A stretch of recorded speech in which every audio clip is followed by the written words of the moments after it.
Assalamualaikum warahmatullahi wabarakatuh. Jumpa kembali di channel Ngulik Horor. Channel ini menceritakan tentang kisah-kisah misteri. Pada kesempatan kali ini saya akan membawakan kisah misteri yang ditulis oleh Etnavila. Kalian juga dapat mengunjungi tweet beliau langsung ya. Nanti link saya akan sediakan di kolom deskripsinya. Oh iya, di dalam cerita ini nama dan tempatnya disamarkan semua ya, untuk menjaga privasi pihak yang terlibat di dalamnya. Yuk daripada kita lama-lama langsung saja kita simak ceritanya. Bismillahirrahmanirrahim. Kali ini saya akan membawakan kisah misteri yang berjudul Petaka Jimat Penglaris Toko Sembako. Seperti apa kisahnya? Mari kita kulik ceritanya. Kali ini saya akan menceritakan kisah pengalaman yang datangnya dari narasumber. Sebut saja namanya Mbak Lisa. Ini adalah pengalaman beliau tentang toko sembakonya yang saat itu di tahun 2000-an mengalami masa kemunduran. Karena dalam waktu kurang lebih 1 tahun itu, toko sembakonya Mbak Lisa ini tidak mendapatkan keuntungan sama sekali. Namun justru kerugianlah yang harus ditanggung Mbak Lisa. Mbak Lisa tinggal di perkampungan dan letak toko sembakonya ini lumayan jauh dari rumahnya. Walaupun membuka usaha toko sembako di perkampungan, tapi saingannya tidak kalah dengan ia membuka usaha toko sembako di kota. Hampir setiap gang di kampungnya pasti ada toko sembako, yang membuat Mbak Lisa mengalami kemunduran dan membuat perekonomian keluarganya waktu itu benar-benar sangat memprihatinkan. Sementara kondisi suaminya yang bekerja sebagai buruh di tetangganya, ia pun berangkat kerja hanya 1 minggu sekali dengan gaji yang sedikit. Belum lagi anggota keluarga yang terdiri orang tuanya Mbak Lisa dan kedua anaknya yang masih duduk di bangku SMP dan masih balita. Suaminya Mbak Lisa, sebut saja namanya Mas Andi. Perekonomian keluarga ini terbantu karena adanya usaha toko sembako yang dijalaninya. Namun di tahun ini sangat berat bagi mereka. Mbak Lisa sempat meminta bantuan kepada salah satu temannya, yaitu Mbak Wati. Mbak Wati sendiri membuka usaha di bidang pakaian di salah satu pasar tradisional.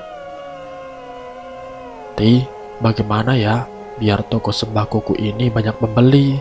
Toko itu adalah satu-satunya usaha yang kupunya. Kamu tahu sendiri kan suamiku kerja apa? Ujar Mbak Lisa. Mbak Wati pun menyarankan agar ikut dengannya ke salah satu tempat yang bisa membantunya.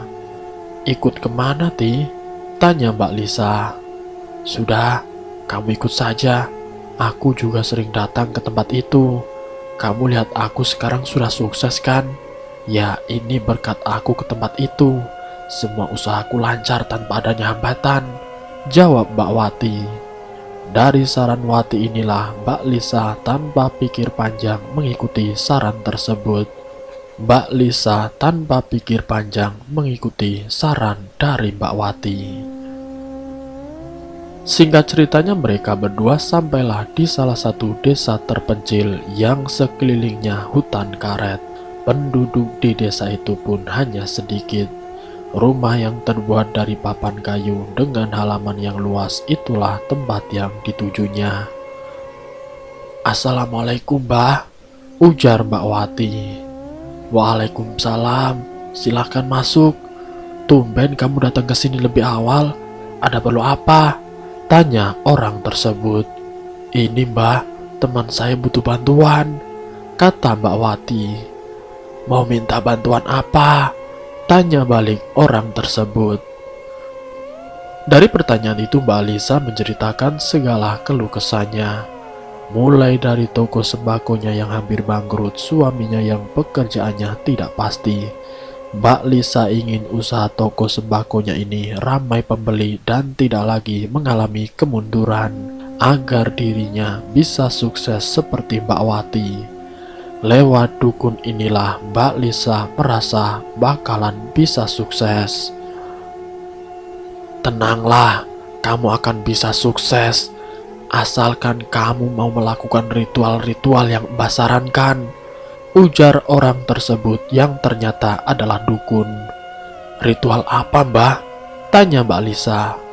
Ritualnya kamu tinggal pilih, Mbak yang ritual atau kamu sendiri yang ritual. Kalau Mbak yang ritual, kamu harus menggantinya dengan mahar sebagai ganti ritual. Dukun itu pun menyarankan kepada Mbak Lisa. Dan waktu itu pun Mbak Wati menyarankan kepada Mbak Lisa. Sudah Mbak Lisa cukup ganti pakai uang saja. Tidak usah melakukan ritual sendiri. Sampean tinggal terima beresnya saja seperti saya. Tenang, semua keinginan sampean bakal terwujud dengan bantuan Mbak Dukun. Sampean tidak usah khawatir, Mbak, kata Mbak Wati. Mbak Lisa yang memang sudah membawa uang 2 juta dan uang itu digunakan untuk mahar sebagai pengganti ritual.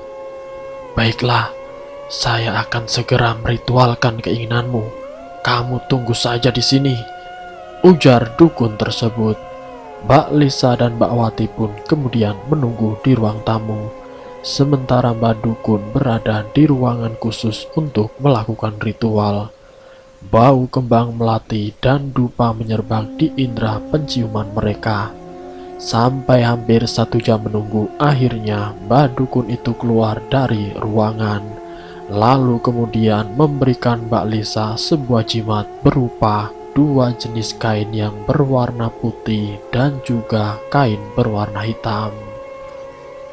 Di dalam jimat itu terdapat gumpalan tanah, entah itu tanah apa Mbak Lisa tidak mengetahuinya. Mbak Dukun itu pun mengingatkan agar Mbak Lisa tidak lupa dengan pantangan-pantangannya.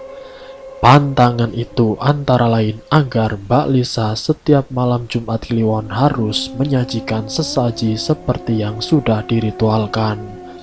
Membeli wewangian seperti minyak misik, kemenyan, dupa, dan kembang 7 rupa. Tapi ritualnya tidak dilakukan di rumah Mbak Lisa, namun dilakukan di rumah dukun di setiap malam Jumat Kliwon. Mbak Lisa pun menyetujui apa yang diucapkan dukun itu tanpa menanyakan dampak yang akan terjadi ke depannya. Karena hari sudah sore, Mbak Lisa berpamitan untuk pulang dengan membawa jimat yang sudah diritualkan. Sesampainya di rumah, Mbak Lisa langsung menaruh jimat itu di depan toko sembakonya tanpa diketahui oleh suaminya. Dan di malam harinya, setelah 2 jimat itu digantungkan di toko sembakonya, Mbak Lisa memimpikan kalau dia itu ada yang mendampingi berupa sosok gaib berwujud laki-laki dan perempuan. Karena sosok itu tidak berwujud menyeramkan, Mbak Lisa pun tidak merasa ketakutan ataupun merasa aneh dengan mimpi tersebut. Hari esoknya Mbak Lisa mulai membuka toko sembakonya seperti biasanya. Mulai dari jam 9 pagi, Mbak Lisa langsung merasakan pengaruh dari jimat tersebut. Dari tetangga yang tadinya jarang mampir, orang-orang yang biasanya hanya lewat saja, mereka menghampiri tokonya Mbak Lisa untuk sekedar membeli rokok maupun keperluan mandi. Dan itu perlahan terus-menerus. Sampai singkat ceritanya, dalam kurun waktu 1 bulan, Mbak Lisa harus datang lagi ke rumah dukun untuk melakukan ritual. Dia bercerita kalau jimat tersebut benar-benar berpengaruh bagi dirinya. Selama 1 bulan itu, perekonomiannya Mbak Lisa bisa kembali normal. Pelanggan yang sudah lama tidak belanja di tokonya, sekarang pelanggan itu datang lagi ke tempat Mbak Lisa. Setelah ritual pertama dilakukan, Mbak Lisa merasakan dampaknya yang benar-benar membuat perekonomiannya itu semakin tercukupi. Dari motor mulai bisa terbeli, semua kebutuhan telah tercukupi. Untuk kedua orang tuanya yang waktu itu masih tinggal serumah dengan Mbak Lisa, termasuk kedua anaknya dan juga suaminya yang bekerja sebagai buruh di tetangganya. Setelah setengah tahun, Mbak Lisa mengalami perubahan secara drastis dalam hidupnya. Hidupnya yang sudah bergelimang harta membuat Mbak Lisa menyuruh suaminya berhenti bekerja. Karena Mbak Lisa meminta agar suaminya mengurus toko sembakonya. Karena keadaan sudah berubah, akhirnya suaminya pun mengiyakan permintaan dari Mbak Lisa. Namun suaminya Mbak Lisa merasakan hal-hal aneh dan janggal tentang anaknya yang usianya masih 8 bulan. Dahulunya anak itu sering diajak kemanapun Mbak Lisa pergi, tapi semenjak Mbak Lisa meminta izin pergi dengan Mbak Wati, dan semenjak itu pun toko sembakonya ramai pembeli. Semua berawal dari kejadian itu yang membuat anaknya ini jauh dengan Mbak Lisa, dan kondisi perekonomiannya pun berubah. Yang merasakan keanehan itu justru suaminya, karena ia belum tahu apa yang sebenarnya terjadi. Suaminya Mbak Lisa pun menuruti keinginan untuk berhenti bekerja dan mengurus toko. Selama Mas Andi menjaga toko sembakonya, dia merasa ada yang aneh, karena pembelinya itu tidak ada henti-hentinya berdatangan terus-menerus. Padahal di kampungnya ini ada toko sembako yang lebih besar dan lebih komplit daripada toko sembakonya. Bahkan tidak hanya satu ataupun dua toko sembako, tapi hampir setiap gang itu ada. Satu waktu yang membuat Mas Andi merasa jengah dan bertanya-tanya, ada apa sebenarnya dengan Lisa dan apa yang sebenarnya terjadi? Waktu itu Mbak Lisa ditanya oleh suaminya, kenapa akhir-akhir ini anak kita setiap kali masuk toko selalu menangis, bahkan menjerit keras meminta keluar? Ujar suaminya Mbak Lisa. Ya mungkin karena jarang sama aku. Kan akhir-akhir ini dia dekatnya sama suster, bukan sama saya. Mungkin itu yang membuat anak kita tidak mau dengan saya, Mas. Jawab Mbak Lisa. Mas Andi yang mendengar penjelasan itu tidak percaya begitu saja. Sebagai suami, Mas Andi mencari tahu apa yang sebenarnya terjadi. Dari mulai menanyakan kepada teman-temannya termasuk dengan Mbak Wati. Namun di sini Mbak Wati sama sekali tidak meresponnya. Singkat ceritanya, karena semakin banyak keanehan yang terjadi dari perilaku anaknya yang sudah tidak lagi dekat dengan Mbak Lisa pun merasakan kalau anak yang paling kecil sudah tidak lagi dekat dengannya.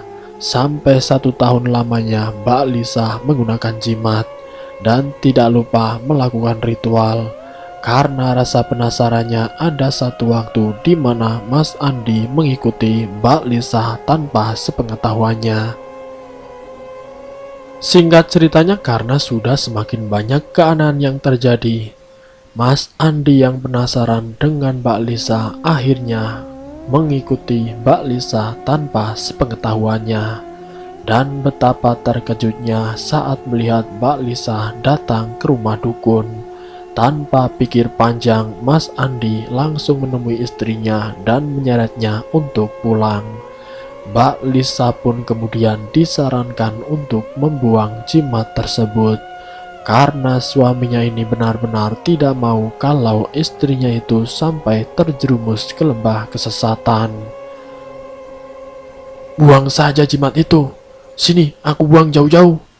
Tapi pada kenyataannya, tanpa sepengetahuan suaminya, Mbak Lisa masih memegang jimat dan masih melakukan ritual di rumah dukun yang setiap kali ke sana harus menyerahkan mahar. Inilah yang membuat keluarganya Mbak Lisa setiap harinya ada keributan, karena suaminya yang sama sekali tidak menginginkan istrinya sampai ke jalan sesat. Lalu kemudian sampai suaminya Mbak Lisa mengancam kepada Mbak Lisa, kalau kamu masih datang dan melakukan ritual itu lagi, Mending saya dan anak-anak akan pergi dari rumah ini. Saya tidak ingin makan dengan uang haram dari uang yang didapat dengan bantuan iblis, ancam suaminya Mbak Lisa.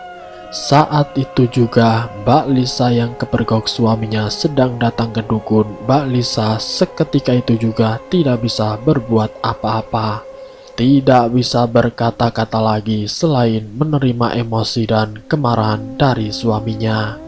Sampai singkat ceritanya, istri yang masih mengharapkan suaminya dan juga anak-anaknya tinggal di rumah, Mbak Lisa pun memutuskan untuk mengembalikan jimat tersebut. Namun setelah jimat tersebut dikembalikan, ternyata berdampak pada toko sembakonya. Mbak Lisa mengalami kemunduran lagi. Dan bukan hanya kemunduran, tapi mengalami kebangkrutan.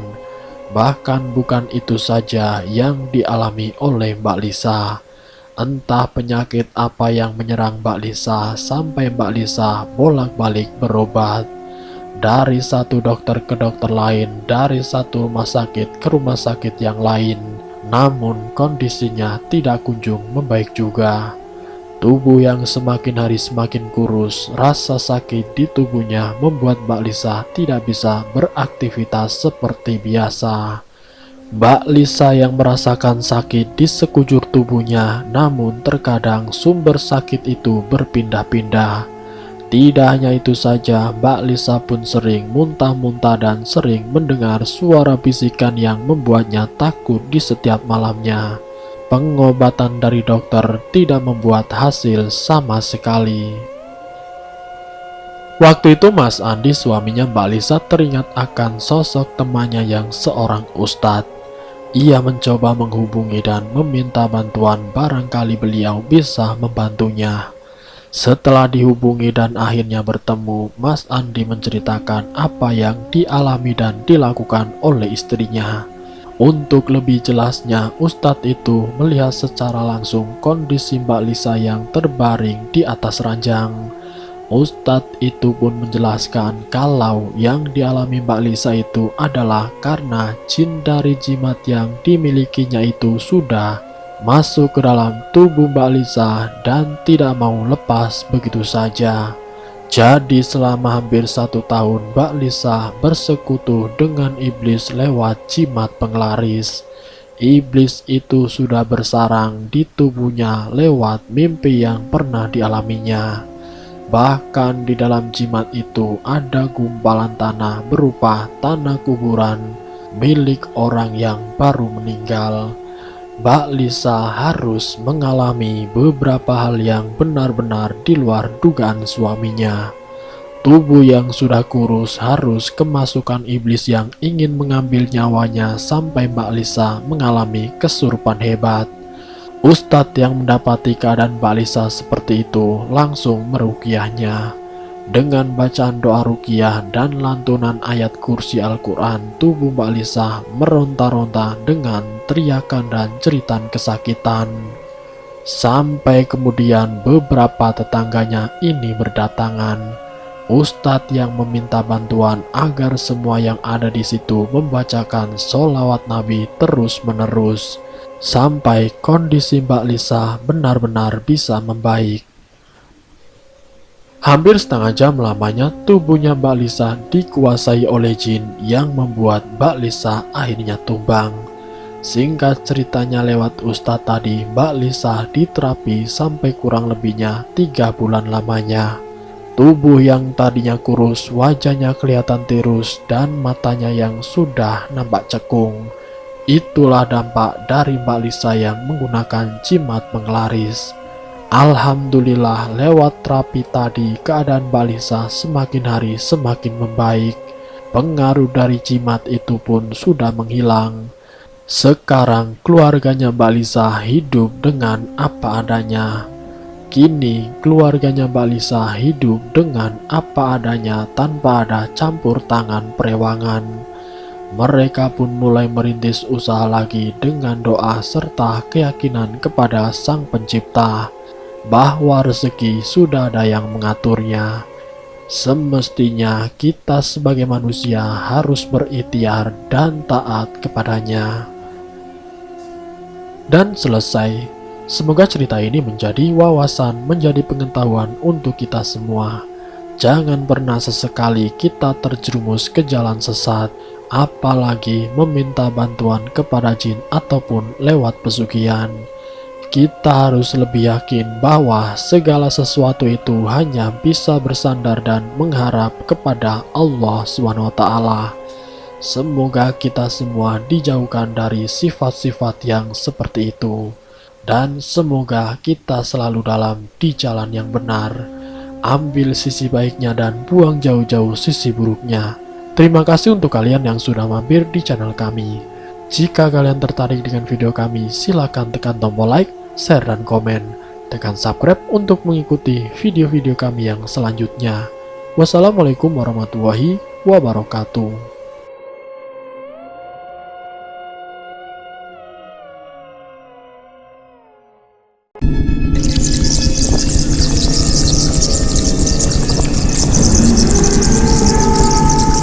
Selamat datang di channel Ngulik Horor.